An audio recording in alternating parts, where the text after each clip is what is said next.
अभी इस वक्त इस सेकंड इंडिया में 1,32,000 किलोमीटर से ज्यादा रेलवे ट्रैक है जो 99.2% इलेक्ट्रिक हो चुका है। मैं कोई फिल्मी डायलॉग नहीं मार रहा यार। जापान की पूरी रेलवे 64% इलेक्ट्रिक है, यूके की 39%, फ्रांस की 60% और इंडिया 99.2%। ऊपर से पिछले 10 सालों में इंडिया ने इतना नया रेल नेटवर्क जोड़ा है जो जर्मनी के पूरे रेलवे नेटवर्क के बराबर है, पूरे जर्मनी के बराबर 10 साल में। और ये सिर्फ एक चीज की कहानी नहीं है, ये पूरी एक ट्रांसफॉर्मेशन की कहानी है, ट्रेन्स की, टेक्नोलॉजी की और उन चीजों की जो हम रोज ट्रेन में बैठ के कभी नहीं सोचते। फिक्र मत करो, बताता हूं सब कुछ एक एक करके। पहले एक नंबर सुनने का मन करो। 2001 में इंडिया में 473 बड़े रेल एक्सीडेंट्स हुए थे, मतलब हर 18 घंटे में रफली एक सीरियस एक्सीडेंट। और 2024-25 में सिर्फ 31 और 25-26 में जून तक तीन एक्सीडेंट्स पूरे साल में। ये 90% से ज्यादा की गिरावट है और इसके पीछे कुछ ऐसी टेक्नोलॉजीज हैं जो सच में आपका दिमाग हिला देंगी। रुको बताता हूं। शुरू करते हैं कवच से। नाम सुना होगा, पर एक्चुअली काम कैसे करता है वो किसी ने क्लियरली एक्सप्लेन नहीं किया। सोचो ऐसे, एक ट्रेन 160 किलोमीटर पर आवर की स्पीड से जा रही है, आगे सिग्नल लाल है, ड्राइवर थका हुआ है, रिएक्ट नहीं कर पाया। नॉर्मल दुनिया में एक्सीडेंट, कवच वाली दुनिया में ट्रेन खुद रोक लेती है खुद को ऑटोमेटिकली, बिना ड्राइवर के हाथ लगाए।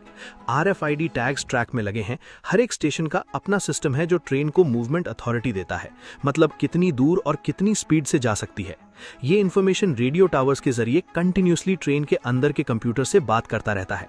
अगर कुछ भी गलत हुआ, स्पीड ज्यादा, सिग्नल रेड, आगे कोई ट्रेन, कवच ब्रेक सप्लाई कर देता है खुद 300 मीटर पहले ऑटोमेटिकली। SIL 4 सर्टिफाइड, ये दुनिया का हाईएस्ट सेफ्टी स्टैंडर्ड है और दुनिया में सबसे सस्ता 50 लाख रुपए पर kilometre compare to global average of 2 crore पर किलोमीटर। और ये मेड इन इंडिया है, पूरा RDSO में बनाया, मेधा, कर्नेक्स, HBL के साथ मिलके। किसी ने सोचा था क्या? अब दूसरी चीज बताता हूं और ये सुन के तुम्हारा दिमाग हिलेगा।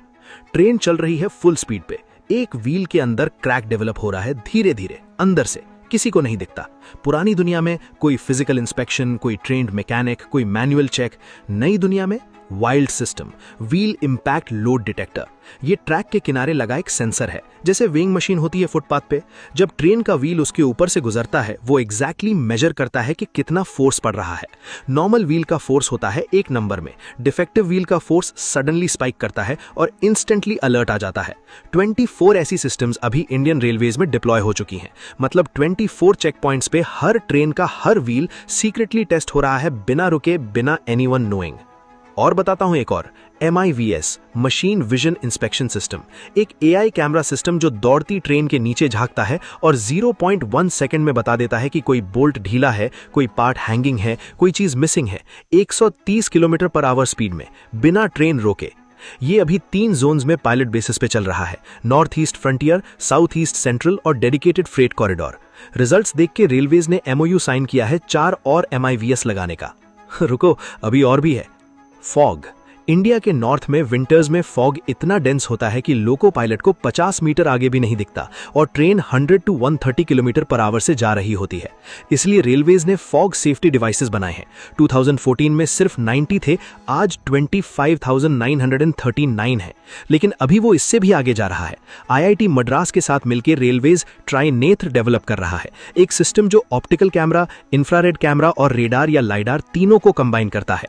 मतलब ड्राइवर को एक स्क्रीन मिलती है जो फॉग में भी क्लियरली दिखाता है कि ट्रैक कैसी है, आगे कोई है या नहीं, सिग्नल क्या है। सोचो ऐसे जैसे एक नॉर्मल आदमी को suddenly night vision glasses, thermal vision और रेडार साथ में दे दिया हो, एक साथ, एक स्क्रीन पे।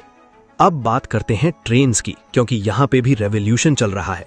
वंदे भारत अभी 160 kilometre per hour operational speed पर चलता है, लेकिन यार इंडिया के ट्रैक्स में कर्व्स हैं और कर्व में ट्रेन स्लो करनी पड़ती है, वरना पैसेंजर्स को सेंट्रीफ्यूगल फोर्स फील होता है, मतलब वो साइड में पुश होते हैं। टिल्टिंग टेक्नोलॉजी इसका सोल्यूशन है।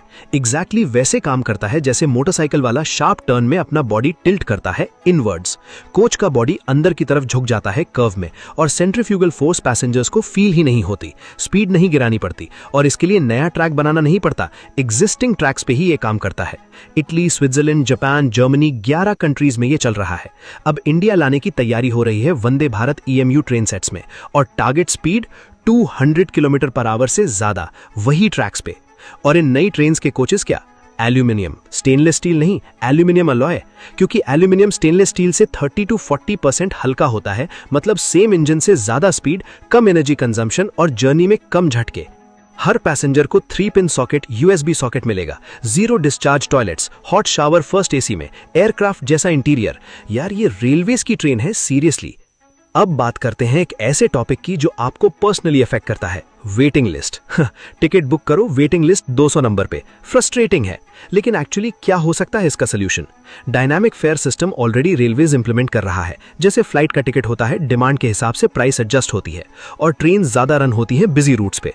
और रेल टेक पॉलिसी 2026 के अंडर स्टार्टअप्स को एग्जैक्टली इन्वाइट किया जा रहा है कि इस प्रॉब्लम के नए सोल्यूशंस लाओ। पोर्टल पे प्रपोजल सबमिट करो, रेलवेज खुद फंडिंग देगी 50-50 बेसिस पे। ग्रांट्स ऑलमोस्ट 4 गुना हो गए हैं प्रोटोटाइप के लिए। और क्राउड का प्रॉब्लम, अभी railway 7000 coaches per year manufacture कर रहा है, सिर्फ कोचेज। एक साल में 7000 डेडिकेटेड पैसेंजर कॉरिडोर्स डिजाइन हो रहे हैं 350 kilometre per hour maximum speed के लिए। अलग फ्रेट कॉरिडोर होगा, अलग पैसेंजर कॉरिडोर, मतलब एक ट्रेन दूसरी ट्रेन का वेट नहीं करेगी। On time running automatically better होगा। और इलेक्ट्रिफिकेशन की बात करें तो सोलर पावर, 2014 में रेलवेज के पास 3.68 मेगावाट सोलर कैपेसिटी थी, मतलब एक मीडियम शॉपिंग मॉल के बराबर। आज 898 मेगावाट, 2626 स्टेशंस पे, 264 गुना ग्रोथ 10 सालों में। इसकी 629 मेगावाट डायरेक्टली ट्रेन चलाने में यूज हो रही है, मतलब सनलाइट से ट्रेन चल रही है लिटरली। और 25 स्टेट्स या यूनियन टेरिटरीज में रेलवे इलेक्ट्रिफिकेशन पूरी 100% हो चुकी है। इलेक्ट्रिक ट्रैक्शन डीजल से 70% सस्ता है, 70%। ये सेविंग सीधा पैसेंजर्स और ऑपरेशंस में इन्वेस्ट हो रहा है। AI और हाइजीन ये भी आ रहा है। AI एनेबल्ड कैमरास 1874 स्टेशंस पे लगी हैं। Facial recognition, intrusion detection, loitering detection, सब रियल टाइम में। कोच क्लीनिंग और मॉनिटरिंग के लिए भी AI स्टार्टअप्स काम कर रहे हैं। एलिफेंट डिटेक्शन, नॉर्थ ईस्ट में हाथी ट्रैक्स पे आ जाते हैं रात को, AI कैमरास पहले अलर्ट देते हैं ड्राइवर को मिनट्स पहले। कोच में फायर लगने से पहले AI टेम्परेचर और स्मोक पैटर्न्स डिटेक्ट करता है। ड्रोन से टूट फूट वाले ट्रैक्स डिटेक्ट हो रहे हैं रायपुर डिवीजन में। ये सब एक साथ देखो तो एक्सीडेंट्स 90% कम, इलेक्ट्रिफिकेशन जापान से ज्यादा, टिल्टिंग ट्रेन्स आ रही हैं, एल्यूमिनियम कोचेस, AI कैमरास, कवच सिस्टम, सोलर पावर से ट्रेन्स। ये वही रेलवेज है जिसमें हम 10-10 घंटे बैठे रहते थे बिना किसी AC के। तो यार एक स्पेसिफिक सवाल तुमसे, अगर आप रेलवेज मिनिस्टर होते, कौन सी एक चीज पहले फिक्स करते? वेटिंग लिस्ट का सिस्टम या ट्रेन में हाइजीन? कमेंट में बताओ, सीरियसली इंटरेस्टिंग होगा देखना। वीडियो अच्छी लगी हो तो लाइक करो, सब्सक्राइब करो, शेयर करो किसी के साथ जो अभी भी सोचता है इंडियन रेलवेज कुछ नहीं करती। Thank you ji, bye.